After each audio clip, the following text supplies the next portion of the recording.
CPG, digital experiences. Awesome. Candace, did we meet at some point? You look familiar. I had posted because we did this ladies of Alchemy. That's the company I work for. Alchemy is a PNG company thing, and I had shared this app idea, and then I found out about this meeting, and I heard about your the life coaching thing. Life model. Yeah, and I had shared to some people like, oh, my app idea already exists, and you did it. So I don't know if you saw that, but I don't think we've met. Okay. Unless you've been in Atlanta or DC. DC, yeah, but I don't know. You maybe you got one of those faces.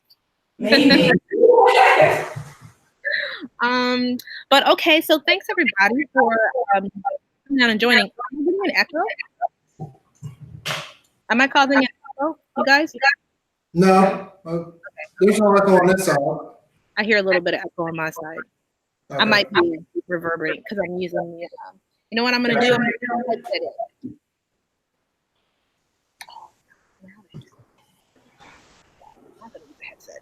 Okay, never mind. I'm not going to use a headset. Okay, so yeah, thanks for the introduction, Greg. So actually, I'll just jump into my slides because my slides have a bit of an introduction built into it. And Greg, when are you going to start with the actual recording? It started already. Oh, okay. Hold on. Let me share my slides.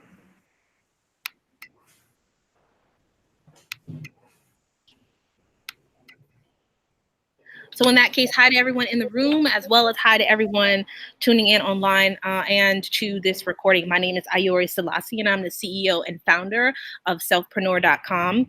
I'm super excited to be presenting to you all in the BIT community. As some of you may know, I've been a supporter of BIT since its inception, and I love the incredible work. You might find me on the Slack channel if you ever join in there. I think my handle is either Selfpreneur or Ayori or something like that, but it's not hard to find me. So today I want to talk about building predictions and AI-powered apps without a PhD. We'll probably go through this somewhat quickly than I might normally go through this presentation, because there's a lot of information here, and what I really want to make sure we get a chance to get to are the questions from the folks in the room, because it really helps to fill in a lot of different gaps that are coming from the different perspectives of folks out here. This is intended to really be an introduction to artificial intelligence. So if you have built AI apps before, you will probably hear some things that you've heard before, but you will probably hear it in a way that you'll want to use to explain it in the future. So tune in, whether you're an expert or whether you're an AI newbie, this is the presentation for you. So I'll talk a little bit about myself and my background. So I'm born and raised in Oakland, California. I am the founder of Selfpreneur, as I mentioned, but I've also created some other technologies out there like the Life Model Canvas. So if any of you have leveraged any of the personal development and coaching tools that I've used, you've probably heard of Life Model Canvas.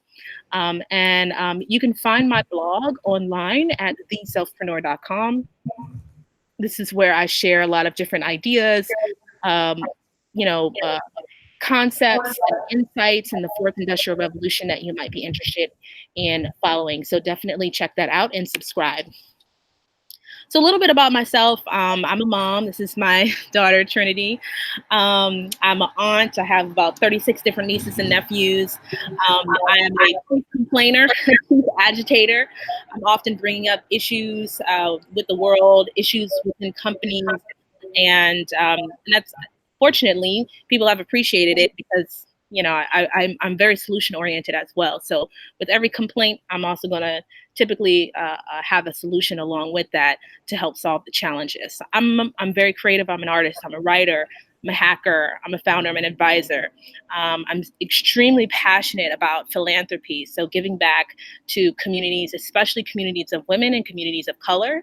And I also really love giving back to undeveloped nations. I believe that they are the backbone of our innovation here that we experience in the West and in the United States of America, and we have to make sure that we do our part to give back.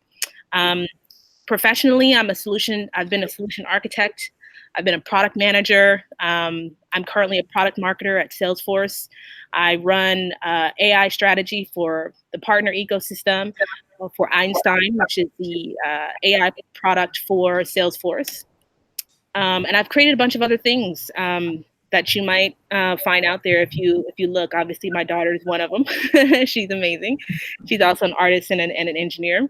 But I've also created a think, don't squeeze methodology, which is essentially a design thinking methodology to help people to understand how to solve issues of violence in our community. And it's really targeted at helping to end gun violence and by starting at the root of the issues rather than to try and address symptoms of issues by doing things like excessive policing or things like that. Instead, we really like to look at the root cause of what causes people to be violent in the first place and address those causes as a community, as families, and as individuals.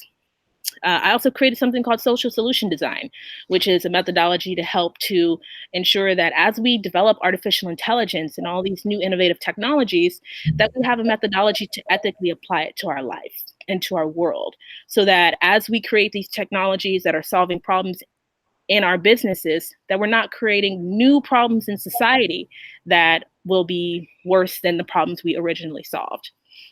And then there are a couple other things in there. I did the first startup weekend in Oakland, the first Black Male Achievement Hackathon, and some cool stuff like that. But today, what we're here to talk about is we're here to talk about building predictions. So let's jump into that.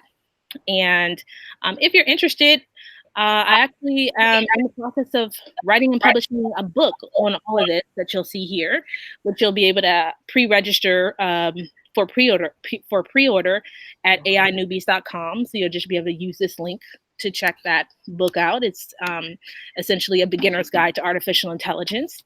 I think you'll love it. So let's just pop in and talk a little bit about what we often hear about artificial intelligence. The main reason why artificial intelligence is such a huge topic right now is because it's impacting consumers or customers across all industries, as well as big businesses with its technology. So for example, you see a bunch of logos up here. You see Facebook. We know Facebook is heavily using machine learning for all sorts of things, from recommending people that you might know in your friend feed, automatically tagging people in photos. But there are other applications that exist in the Facebook platform as well that are leveraging artificial intelligence, such as being able to predictively identify which users are suffering from depression. Now, that's something that's not as obvious that you would see, but if you're a user and you're suffering from depression, you would experience different engagements from Facebook that are essentially designed to help you to seek help. And they're able to do that by identifying signals in your behavior, in your Facebook data. Lyft, if any of you use ride-sharing tools, a lot of your pricing that you're receiving is dynamic pricing, and that's generated based on artificial intelligence models that look at things like who you are, your demographic, where you are, what time of day, what's happening with traffic, as well as comparing that to the business model of the organization itself and ensuring that it has the most optimal pricing model for longevity of the business, as well as the lifetime value, and ensuring that the lifetime value of the customer is optimized. They want to keep customers longer as opposed to charging them exorbitant prices and then the customer leaves and goes to a competitor. If you've used Amazon, they've got cool tools like Amazon Echo Look, which helps you to get dressed using image recognition. If you're ever shopping for products, you'll see recommendations about different products to buy. But also in medicine, we see things like early disease detection. They're now currently able to use artificial intelligence to have early detection of different types of cancers, macular degeneration, issues with the eyes, and all sorts of things and areas where artificial intelligence is being applied to literally help us live healthier and longer lives. So artificial intelligence is booming across all sorts of industries. And if you're interested in those use cases and you want to see more examples, detailed examples of how artificial intelligence is being used, you can actually check out the big book of predictions that I wrote. The link to that is right there. So check that out. It has probably around over 70 different use cases and applications of artificial intelligence and predictions, from scoring models to natural language processing to image recognition. So now let's do a bit of a deep dive into what artificial intelligence really is, because I gave you a bunch of examples of what artificial intelligence can do, but that doesn't tell you really in specific terms what artificial intelligence is. So ultimately, artificial intelligence uses data and machine learning to create experiences that assist humans in making better decisions faster. And that's really important. Artificial intelligence is not there to do things for you. Certainly it can, but ultimately its goal is to help humans do things better, do things faster, and make better decisions. And that's in a lot of different areas, from helping you identify what relationships you should develop. We see that, as I mentioned before, with Facebook and friend recommendations, but you also might see that in LinkedIn when it's recommending different contacts and people for you to connect with for business purposes. And it can also tell you what customers you should be targeting based on your market, based on the new products that you're launching. Who should you be trying to secure as your next customer? What leads should you be trying to convert, and how they should be prioritized? Additionally, how can you increase your revenue? So essentially, every business is focused on making more money, and artificial intelligence can be used to help you figure out different ways of saving money as well as increasing your revenue. And if you're a developer, as many of you all are in the room, your ultimate goal is probably how can you use AI to build more intelligent apps, and whether that is you're building apps for healthcare or for retail or for any other purpose out there. You want to learn how you can take the current capabilities of artificial intelligence without a data science degree and embed them into your applications. So let's talk a little bit about the way we actually experience artificial intelligence. And I love going into this because we sometimes think it is obvious the way we experience AI, but we want to get as specific as possible. So if you're using Siri or the Amazon Alexa, then you're interacting with AI using your voice. I use it all the time in my car. I use it when I wake up in the morning. It's super easy. And the thing that really struck me as amazing was when I realized how much my daughter was using voice to interact with AI. She actually uses voice on her iPad when she's doing her homework and she's asking Google questions. She's not even typing it in. So there are shifts that are happening in society with the application of voice technology, and it's happening literally right under our noses.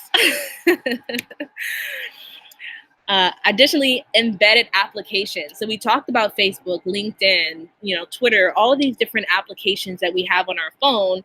There are little widgets and pieces and elements where AI is embedded in those applications, from looking at your profile data to make sure it's making the best recommendations for you, to making sure that it surfaces the best optimal ads for you, all of that stuff.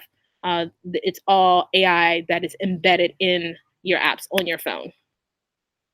And then another one that's really amazing and emerging is conversational UI. So if you've ever interacted with a chatbot, then that is conversational UI. But also what we're starting to see is conversational UI applied in other areas, like in airport kiosks, where you want to ask different questions about how do I get to this store, or how do I get to this location. And so we're starting to see all of these different elements and ways of experiencing AI proliferate throughout our society. The other thing is that artificial intelligence has different modes. So this one is really important because sometimes when we make assumptions about what AI is or how we might experience it, but there are actually 3 different modes. And I'm going to go into detail on each of these, but those 3 modes are descriptive, predictive, and prescriptive. So first, we use AI to describe what is happening, what has happened in the past, what is happening right now. Predictive is what could happen in the future, and prescriptive is what you should do about what has happened or what could happen. All right. So let's go into detail on each. Actually, I just kind of did it. So basically, most people want prescriptive. When we think about AI, we're often assuming that it's a recommendation. That's what we see when we're interacting on Amazon and we click on a product and we see a product recommendation. That is a prescriptive recommendation. If you're, healthcare professionals are working with your charts and your things, they're going to want to make sure that they're prescribing the right medicine, and they're able to see if it's likely for certain medicines to cause negative reactions with you. That's prescriptive, right? But descriptive is where it all starts, and that's where we can use the data to look at what's happening historically to better understand what has happened in your business, and you can extrapolate why that has happened. There are actually 3 different types of descriptive AI, hindsight and insight. And so we call descriptive AI hindsight or insight. And so one of them is sums, averages, counts, and calculations. These are things that you can actually generate fairly easily in an Excel spreadsheet. And then we have things like changes and trends. And when it comes to those kinds of insights, they're a little bit harder for you to pull that stuff out of an Excel spreadsheet. That's when you start to have to create more complex applications that are going to be able to hold different buckets of information and do more advanced calculations.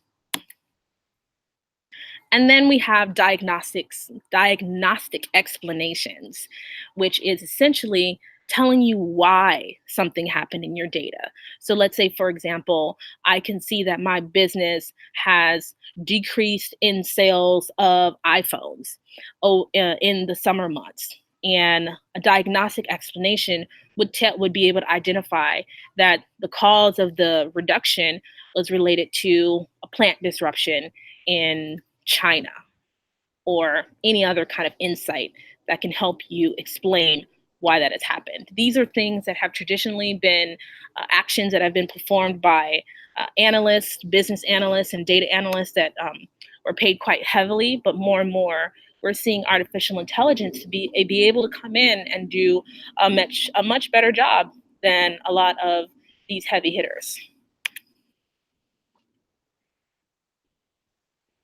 So with sums and averages, you can answer what has happened.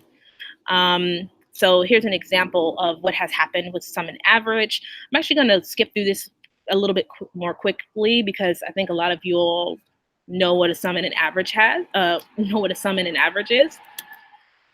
So let's go ahead and dig into predictive.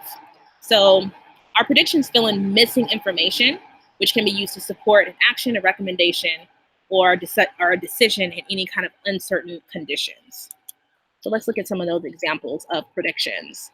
So you can have a score, you can have a number, and you can also have labels. So these are all different types of predictions that exist. So a score is what you would get if you were trying to answer a yes or no question. So all the developers out there, you would know this as a Boolean prediction, right? A true or false condition. And you want to be able to predict the likelihood of something being true or false, or yes or no, or 1 or 0. It's all the same thing, but the way that expresses itself in a UI form is through a score. So it's a percentage likelihood for something to be true or to be false. And an example of that is right here with this likelihood of attrition prediction. So this Einstein application is actually telling us the likelihood of a customer to leave us. So for example, you know, if you are Apple and you have a very big corporate client that is ordering tons and tons of laptops every year, you want to make sure that that customer is ordering new laptops when you when you release the latest upgrade of the Mac Air or the MacBook Pro. And so with all the data that you have on this company, you would be able to build a prediction that would say the likelihood, that would tell you the likelihood of that customer leaving.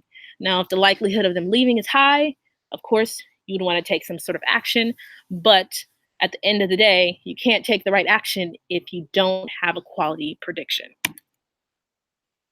So some other examples of predictions would be the likelihood of a lead to convert, the likelihood of an opportunity to be closed won, the likelihood of a customer to miss their payments, which is obviously important in a lot of financial conditions, as well as credit scores and things like that. And also the likelihood for a project to end up at risk. The other one I want to talk a little bit about is the number predictions. So number predictions, you can essentially use them to answer questions about quantity. So in this case, we have an engine from Einstein Discovery, a model that was built in Einstein Discovery that is predicting the number of days it's going to take for an opportunity to close, for a deal that a sales team is managing. How many days is it going to take for that deal to close? So we have right here a predicted close date that Einstein has identified. And Einstein is telling us that this deal is actually going to close 53 days sooner than the close date that is marked on the opportunity itself. That's actually a really interesting insight if you manage sales teams, because we know that there's this thing out there called sandbagging, where sales reps will try and hide their deals or say that it's going to close, you know, far into the future so that they can avoid executive visibility when it's actually going to close a lot sooner. And a really good predictive model would be able to use the data, as long as the data is in the system, to be able to suss out those kind of signals.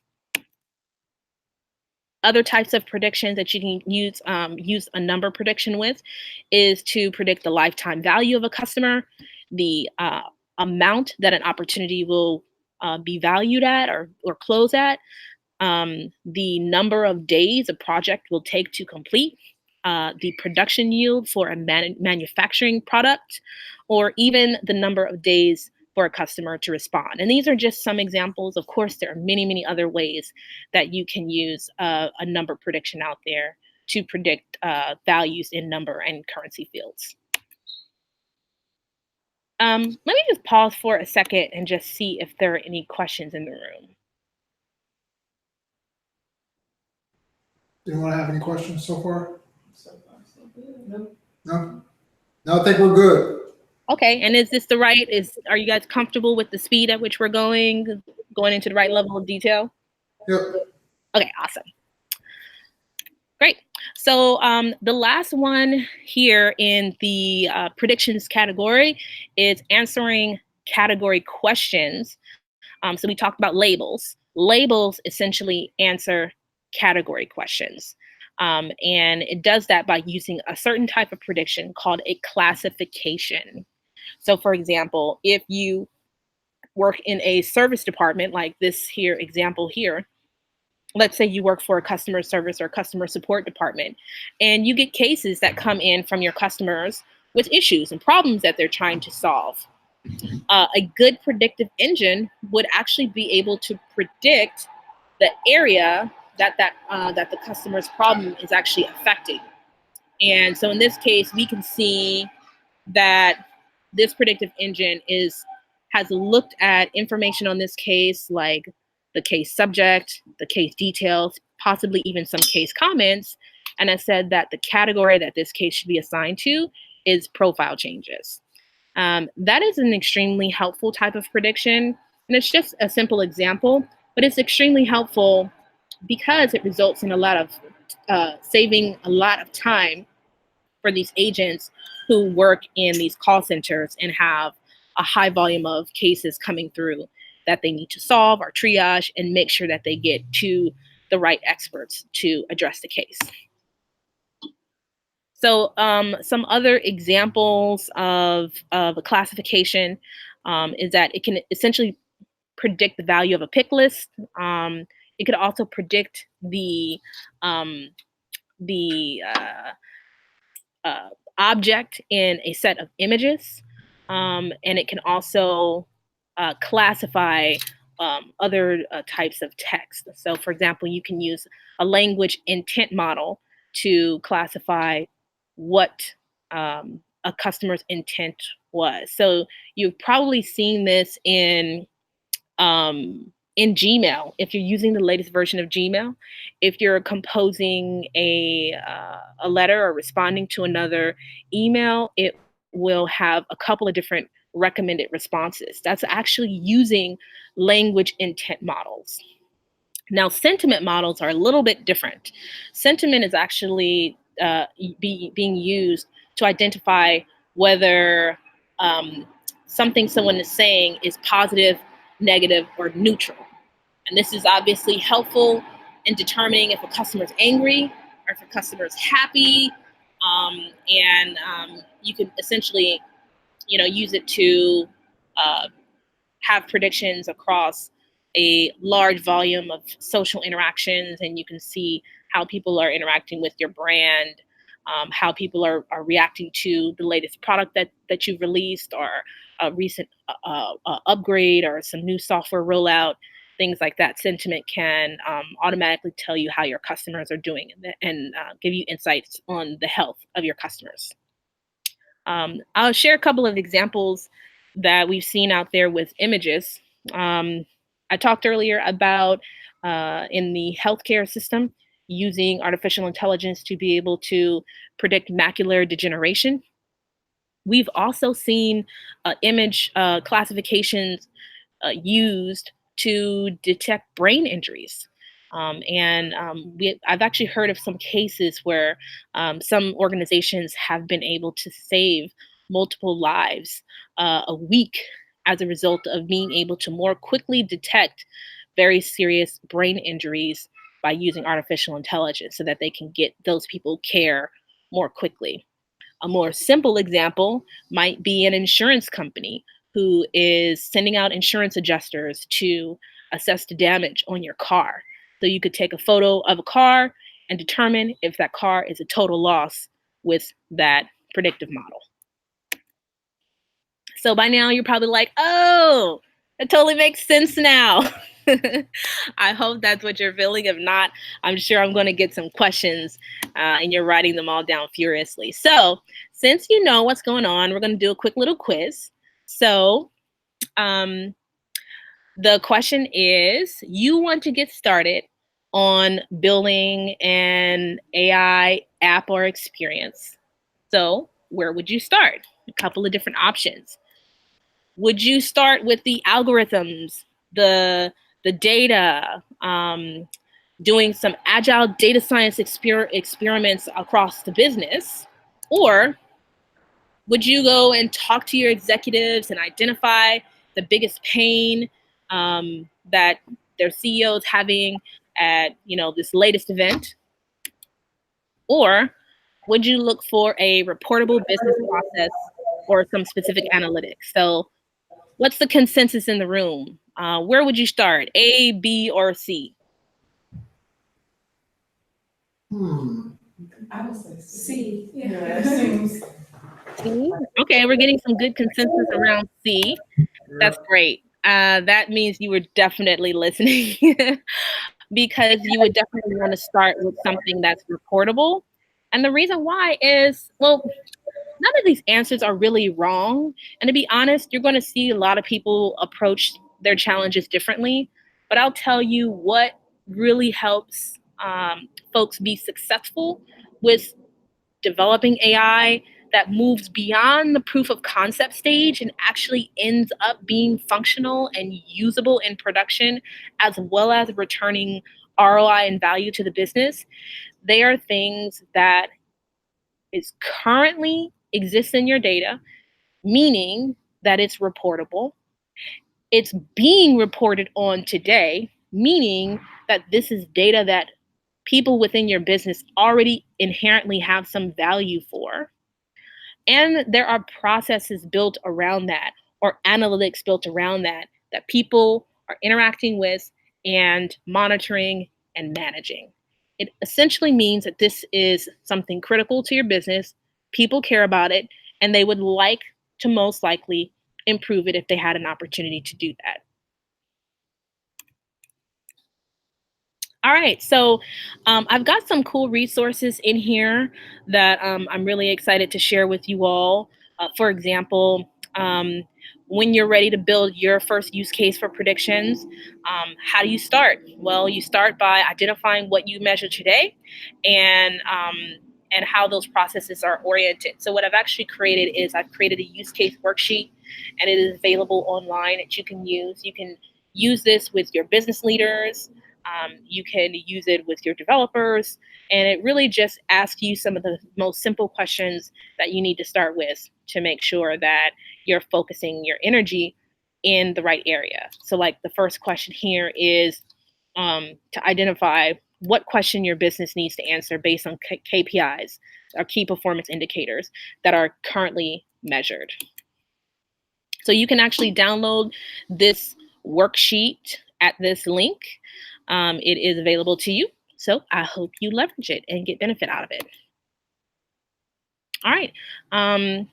So there's some other questions in there. I'm going to skip that. This is just walking through the actual thing. So I'm going to skip it though.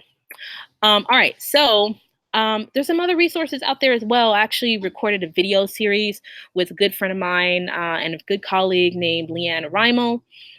We created a series called Be an Innovator, where we actually leveraged Einstein technology to build a predictive application with no code at all. And so you can access that at this link right here. We have videos where we walk you through different things step by step. And we share a lot of different resources that can help you to get your ideas off of the ground. And we walk you through end to end an example of a business problem and solving it, and ultimately end up with an actual predictive app.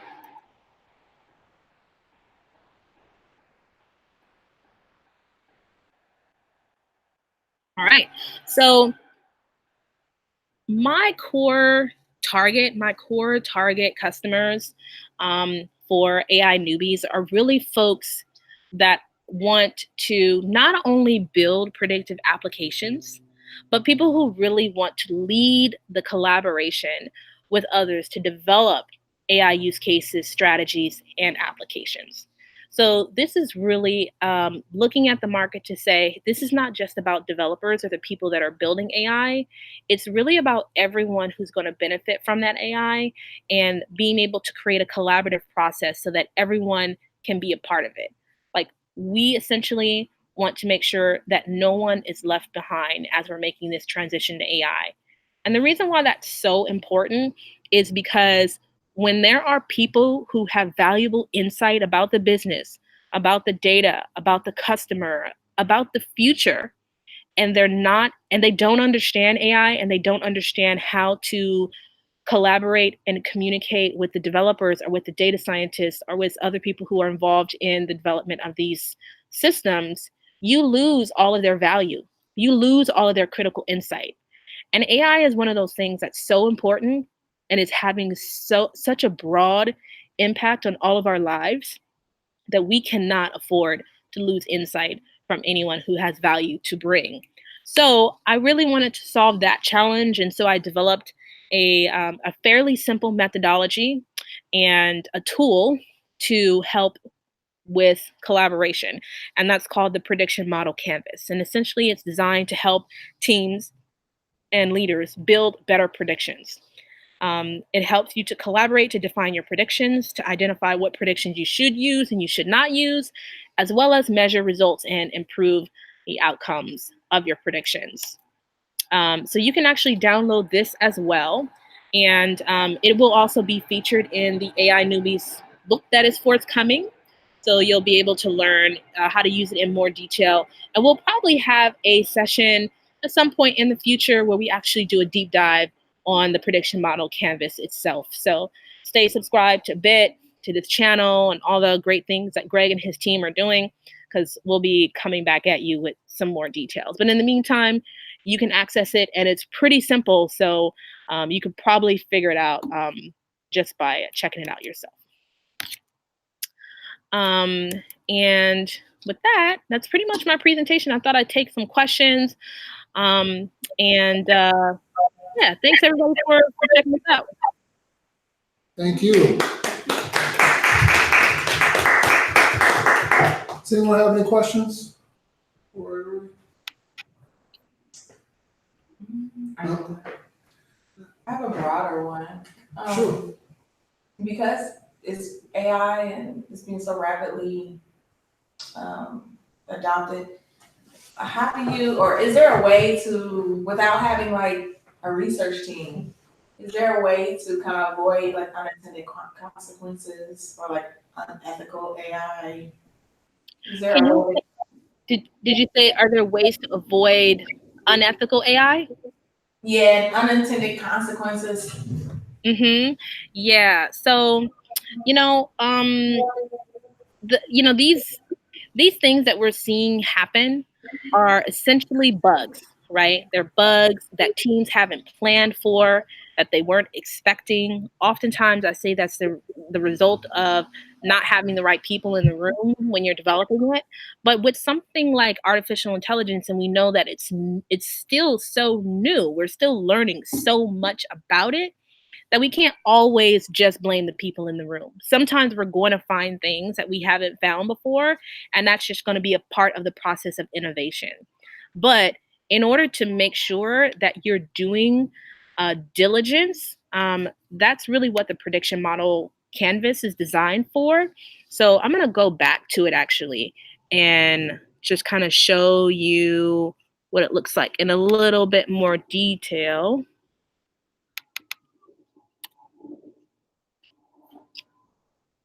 Let me share my screen again. Oops.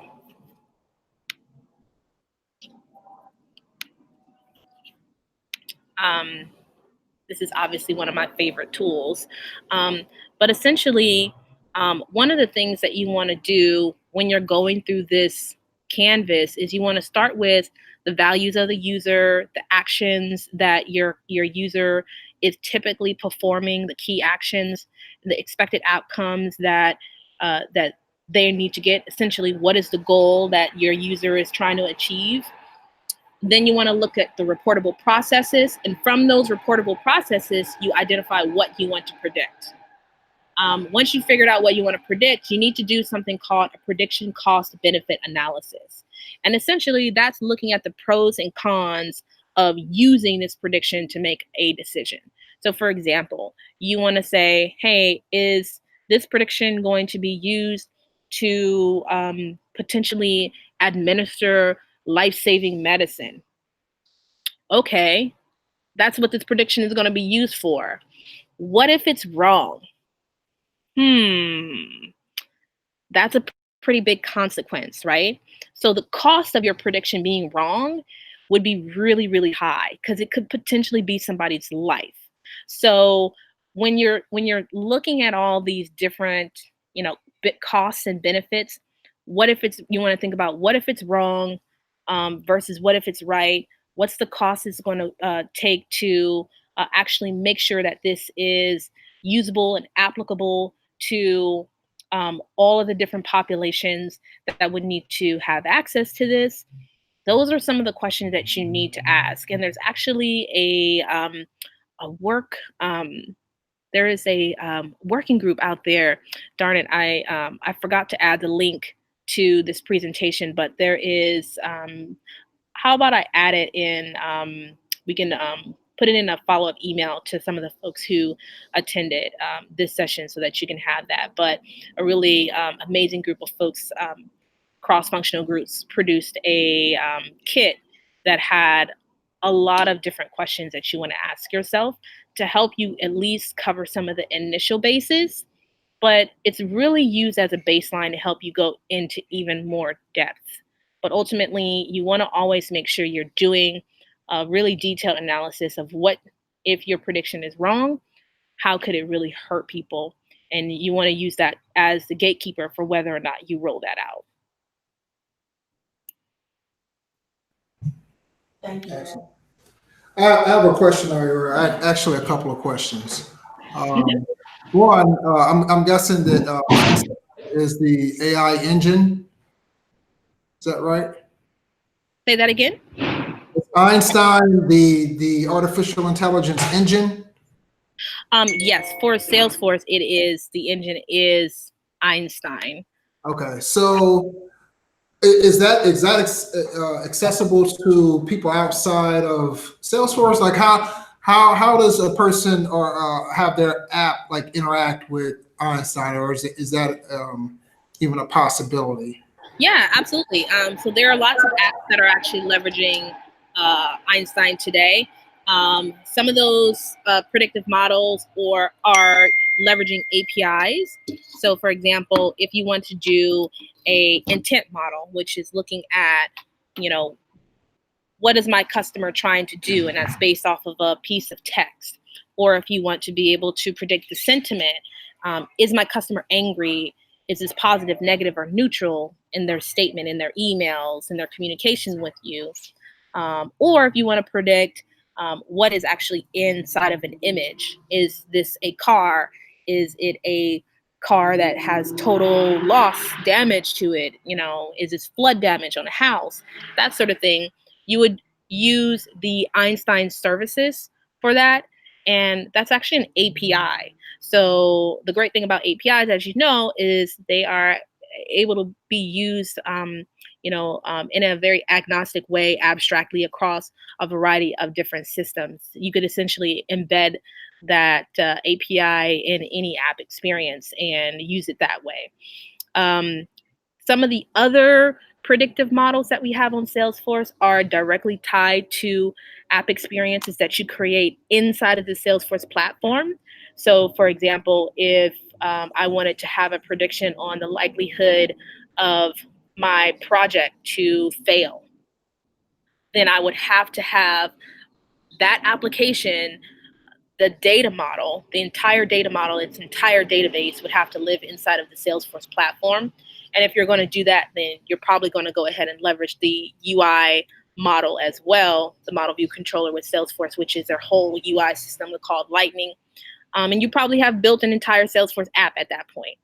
And so that's a really fun way to create predictions. And the great thing about both of those methods is they are ultimately they're declarative. They're declarative methods of creating these AI models, meaning you don't have to actually create or code the algorithm itself. You essentially just say, hey, here is my set of data that represents what I want the model to look for. And Einstein automatically builds your models. It will test out a variety of different models and then deploy the right one. And then you have a functional production grade model that is really ready for you to test and verify, because all great development teams test and verify. So, so how does an individual get access to the API? Is there like a, for instance, I know like when we're using cloud resources in like Google or Amazon, you have to have an account first before you can start utilizing their APIs for various services. Is that kind of the same thing with Salesforce? What's that process like? Yes, absolutely. It's the same process. So here I am right now. I'm online. I'm at Einstein AI. And here you can actually go in and you can, actually, it looks like they changed the site recently. If you click on the product tab, it'll take you to a location where you can sign up for the Einstein APIs for the vision or language services. Yep, and it's at Einstein.ai, and just click on products once you get to that page. Very cool.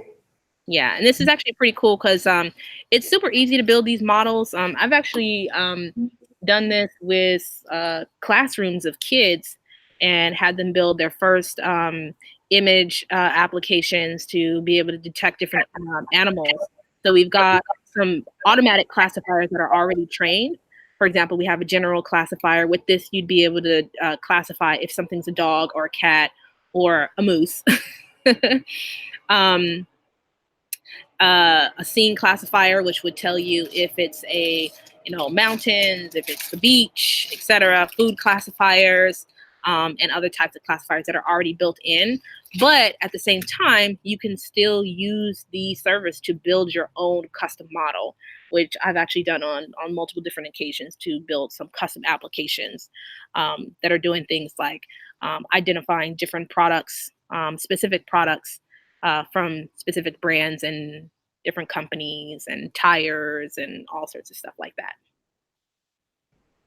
Very cool. And real quick, can you show us, I know you stated earlier that this uses like a declarative model.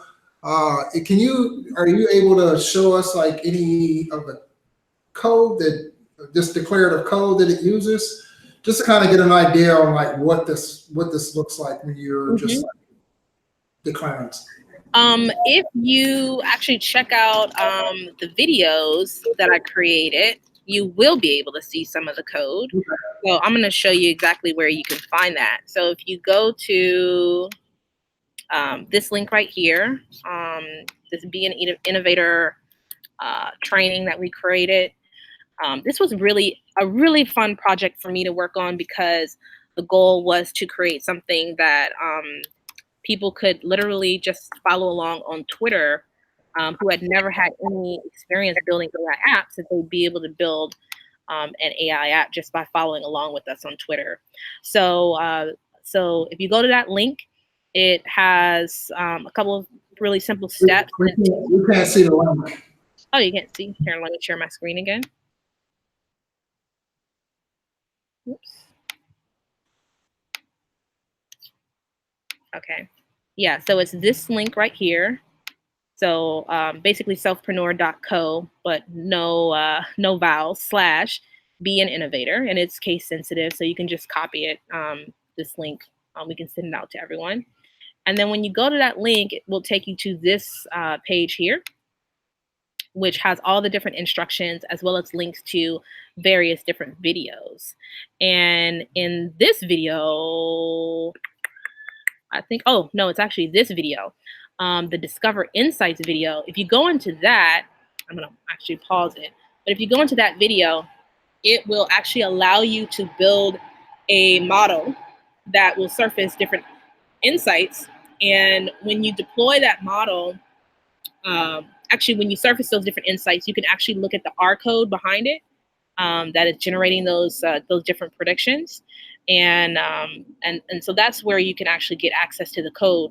We do have some other services where you can't access the R level code in that level of detail.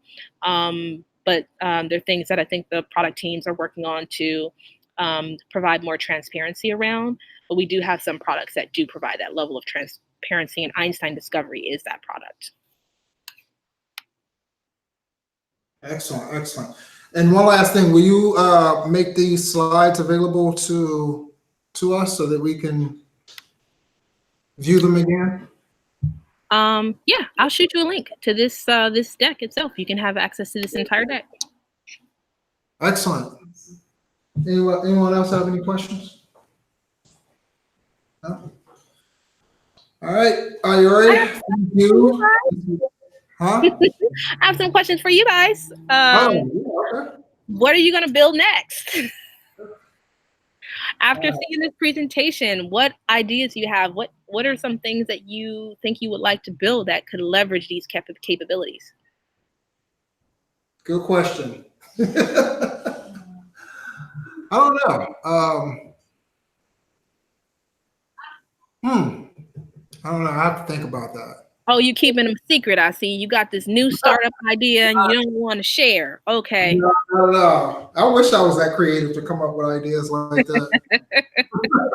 Anyone else in the room got something that they're thinking about? Even if you're just toying around with it, high level. You don't have to go into too much detail. We won't steal your IP. I have to work with a lot of different security frameworks like NIST, high trust, and all that. If I could build a model that could read the commonalities and spit out a common framework, I think that would be good. That would be amazing. I definitely don't think that exists. I think that would be a pretty complex model. Yeah. That might be one that you need a data scientist to wrangle. Yeah, definitely. Yeah, I don't think of as a pain is because I do research, right? User research is to figure out how to speed like the synthesis process, Mm-hmm. and then actually using AI to do more predictive modeling. That would be cool. Yeah. So all the different feedback that you're getting from users through the user research process to be able to generate some insights from all that. Because right now you probably do a lot of that manually, huh? Yes. Mhm. And then it would be nice to go a step beyond that and to really like be able to say, based on the data that I have on current behavior, this is what we predict. Users will behave like if we do this or if we stay on the path or whatever. That would be really cool. Wow. Yeah, that would be. Thank you. All right. Excellent. Well, thank you so much. I feel so fortunate to be able to share this information with you all. And I definitely ask that you stay updated. Check out ainewbies.com, www. Make sure you do www. www.ainewbies.com. And yeah, subscribe because we're going to be sending out some announcements in the next couple of months and pushing this book out. And we want everyone to become AI experts because we really understand how important this technology is for our future. We want to make sure that people are doing it right. And what I would love to see happen with the proliferation of this technology is that it's no longer only being used for big businesses, but that it can be leveraged by small businesses, by nonprofits, by people who are making an impact in our communities and really doing good for society. And that's my hope. And that is why we're trying to spread this message so far and wide. Very cool. All right. Thank you, Ayori. Definitely appreciate it. Did you give out your Twitter handle and all that stuff? Was that at the beginning? Oh yeah, that was at the beginning. Here, let me share it. But I'll just share it so you can all see it. But yeah, check me out on Twitter at Ayori. You can check me out online at selfpreneur.com if you want to learn more about the products that we're currently developing. Everything from life models to AI Newbies is available there. And thanks again. So happy to share this with you. And we'll check in with you later. Thank you, Ayori. We'll talk soon. Bye. Take care.